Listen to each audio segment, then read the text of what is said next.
For our focus report, and in a few months, India will hold nationwide elections. Nearly 800 million people are expected to vote for the next government, and corruption is likely to dominate this campaign. Well, there's even a new party entirely dedicated to stamping it out. Mandakini Galot has this report. It's a sight that's hard to believe. Rajesh Garg, a recently elected member of Delhi's Legislative Assembly, has shunned big cars in favour of the humble rickshaw. Rajesh is a member of the Aam Aadmi Party, a new political outfit that wants to weed out elitism and corruption from politics. The benefit of traveling in a rickshaw is that I can feel the potholes on the road. I can see all the garbage and experience all the problems on Delhi's roads. Often, people who voted for me stop me and tell me their problems. Namaskar, sir. Namaskar. Can I have a lift up to there? Yes, Rajesh believes that an elected representative is a public servant and should behave like one, an idea that many of his voters find appealing. Before it was not like that. Why? Because they used to travel on the red light. They have their private cars and they don't think as the common people think. Today, Rajesh is headed to the Delhi Assembly as a member of the city's new government. Nobody could have predicted the Aam Aadmi Party's spectacular rise. The year-old party won a crucial election in New Delhi entirely on an anti-corruption platform. A few days ago, thousands of people assembled in the heart of Delhi to watch them being sworn in.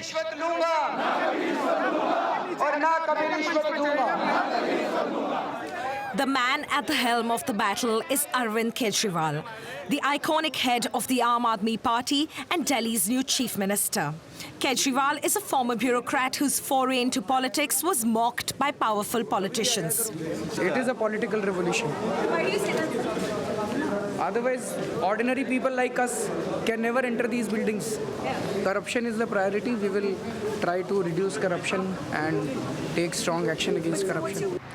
Barely a few weeks old, Kejriwal's government has already implemented crucial anti-corruption policies like the introduction of a new helpline that encourages the public to report corrupt practices. Each day, hundreds of people wait at Kejriwal's office, hoping to get an audience with their white knight. He's told me to come and see him directly. This woman believes public authorities were bribed to demolish her house. I've come to meet Mr. Kejriwal because I want to know why only my house was demolished and no one else's in the neighbourhood. I'm sure he can help. 10 years ago, Kejriwal's life was more ordinary. Like Afroz, he too was an activist focused on using the country's newly implemented Right to Information Act to empower the common man. Here are all the right to information documents I filed with the Health Ministry. The Indian government introduced the RTI Act in 2005.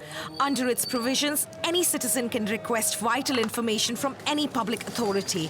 It quickly became a tool to fight corruption in the hands of activists like Kejriwal and Afroz. For the first time, people were able to question their government, to say, we elected you, what have you done in the last 5 years? Many corruption scandals were revealed because of the Right to Information Act, the RTI.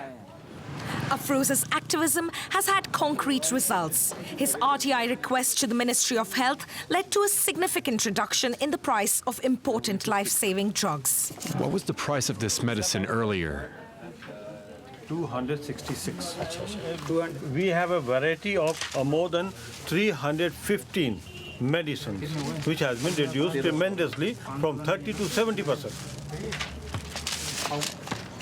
RTI activists are now breaching new frontiers. Subhash is lobbying to bring political parties under the scanner of the Act. This, he believes, will go a long way towards introducing transparency and accountability in Indian politics. There is no internal democracy. There is a lot of funding from the black money, unaccounted money, and no poll reforms are there in India.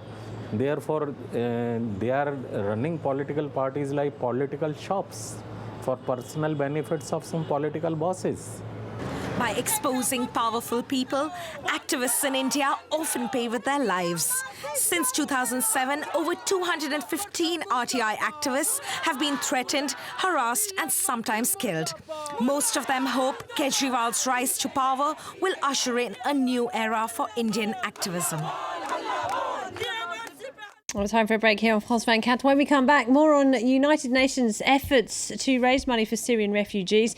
And after the break, we'll go to Lebanon, a tiny country which is hosting hundreds of thousands of Syrian citizens. That's next.